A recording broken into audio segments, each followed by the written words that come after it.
When I was little, my father was famous. He was the greatest samurai in the empire.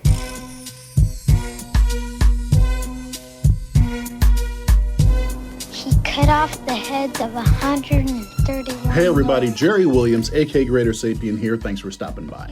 This is another installment explaining why I chose to vote for Kamala Harris over Donald Trump. Now, some of you are Trump diehards. Hell, you might be Trump dieharders. And this video was not likely going to mean anything to you. But there are likely some people out there who are still kind of on the fence. All politicians are the same, it doesn't matter, nothing changes types. And you might be thinking of sitting this one out. This one is for you because I actually think that it is important that you do participate, because things could change in ways we couldn't imagine in the past.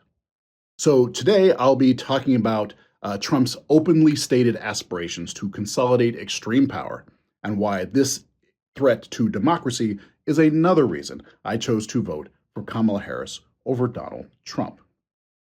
If you're undecided about your vote or about voting, this isn't just a choice between two candidates, but a decision about whether our democratic norms survive.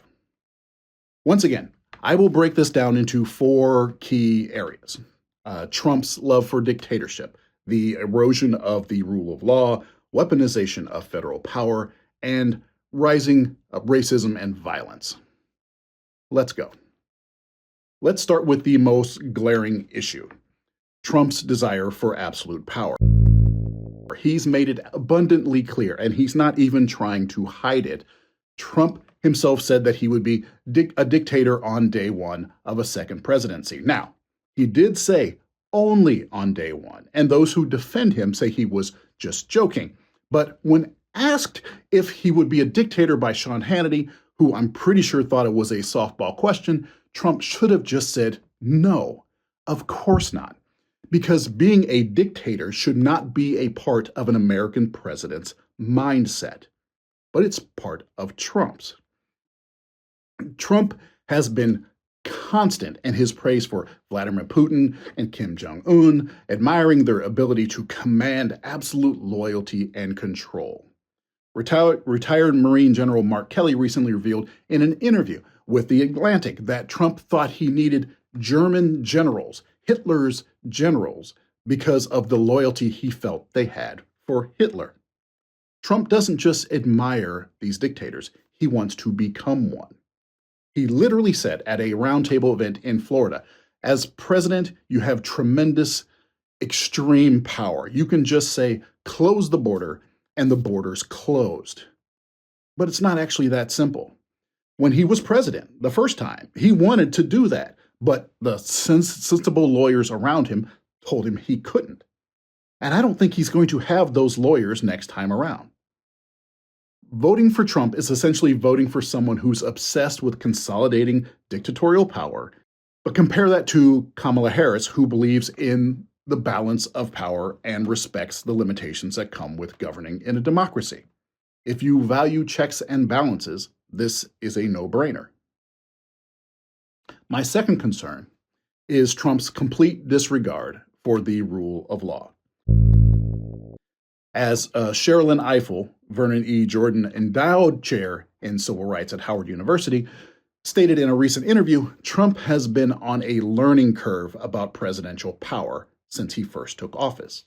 Initially, when the Mueller report dropped, Trump thought, that's it, I'm done, I'm going to jail. Oh, and he thought that because Russia was actually real.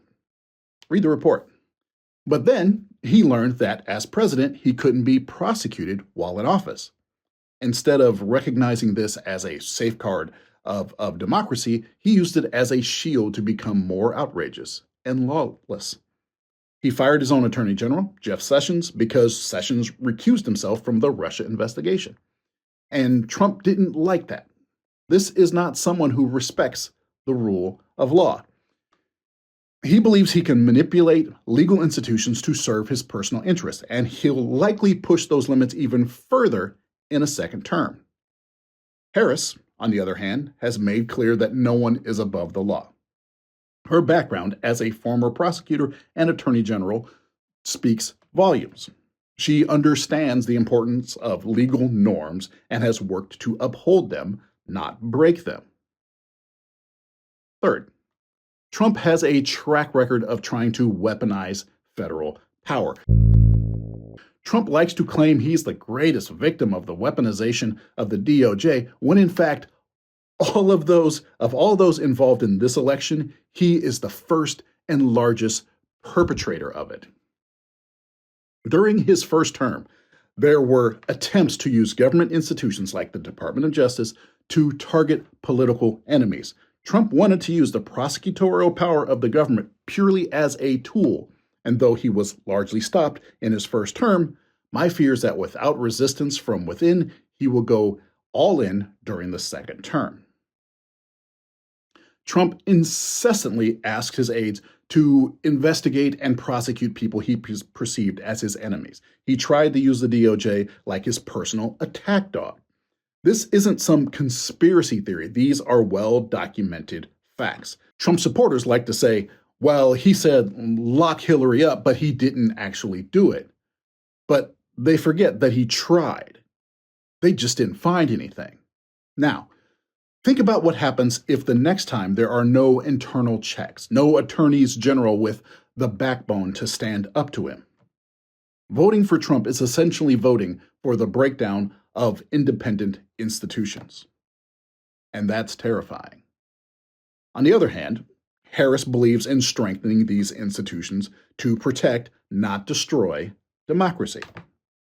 Her respect for the separations of powers is a stark contrast to Trump's blatant disregard for the same. Finally, let's talk about the rising racism and violence during Trump's presidency. Hate crimes surged by 20% under Trump, directly linked to his rhetoric and policies. Trump's dog whistles to white supremacists and his violent racist rhetoric didn't just happen in a vacuum. His infamous stand back and stand by comment during the presidential debate gave tacit approval to violent hate groups. Now, Trump has ratcheted up his explicit racist rhetoric because he sees there are no consequences. His unrestrained comments and actions have emboldened hate groups across the country, and I can't ignore that. Meanwhile, Harris has consistently spoken out against this rising tide of violence and division. She has worked throughout her career to bring people together, fight for civil rights, and condemn hate speech and violent extremism. Okay, let's wrap this up. If you're still undecided about whether to vote for Kamala Harris or Donald Trump or to vote at all, consider these points. Trump isn't just another politician with extreme views. He is openly aspiring to dictatorship, as we've seen through his love of authoritarian figures. He wants to tear down the rule of law, as we saw with his attempts to weaponize the DOJ. He has made clear his intention to use federal power to attack political enemies, whether those enemies within are other politicians, the press, or citizens who have the nerve to protest against him. And he has emboldened a dangerous rise in racism and violence in this country. Kamala Harris, on the other hand, offers a path forward for our democracy. She believes in checks and balances, the rule of law, and the importance of independent institutions. She stands for civil rights and equality, and her leadership is a safeguard against the chaos and lawlessness that Trump has promised to deliver. This is why I chose to vote for Harris over Trump. And I hope you'll consider these points when making your decision if you happen to be on the fence.